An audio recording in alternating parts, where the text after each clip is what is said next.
Councillor, আপনার চোখের সামনে বেআইনি নির্মাণ হয়ে গেল। প্রশ্ন বিচারপতির। কলকাতা পৌর নিগমে রেজিস্ট্রারে বন্দোবস্ত করার নির্দেশ দিল কলকাতা হাইকোর্ট। এটি বেআইনি নির্মাণ সংক্রান্ত মামলার বুধবার এই নির্দেশ দিয়েছে বিচারপতি অরিজিৎ গঙ্গোপাধ্যায়।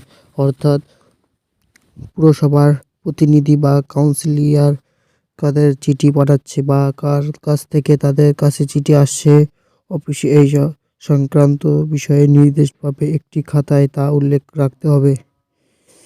ইকবালপুরের এক বেআইনি নির্মাণকে কেন্দ্র করে বিচারপতি গঙ্গোপাধ্যায়ের এজলাসে বুধবার উঠেছিল মামলা। একদিন ওই মামলার শুনানিতে বেআইনি নির্মাণ নিয়ে বিচারপতি প্রশ্নবুকে বলেন স্থানীয় কাউন্সিলর সুমা দাস। কাউন্সিলরের কাছে কোনো রেজিস্টার নেই জানাতে পেয়ে যার পর ক্ষুব্ধ হল বিচারপতি। সোমানা দেবীর উদ্দেশ্যে বিচারপতি মন্তব্য করেন, 2 বছর হলো কাউন্সিলর হয়েছে, আপনার চোখের সামনে একটি বেআইনি নির্মাণ হয়ে গেল, অথচ আপনি জানতে পারলেন না।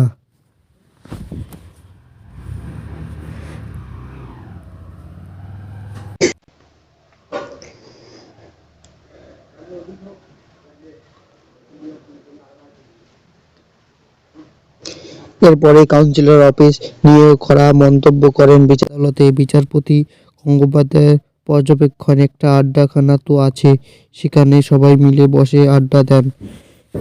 একই সঙ্গে বিচারপতির পর্যবেক্ষণ রেজিস্টার ঠিকঠিকর মেইনটেইন হয় না জানতে পেয়ে আরও রেগে যান বিচারপতি। তিনি বলেন, এটা কি ধরনের অফিস যেখানে একটা রেজিস্টার মেইনটেইন হয় না।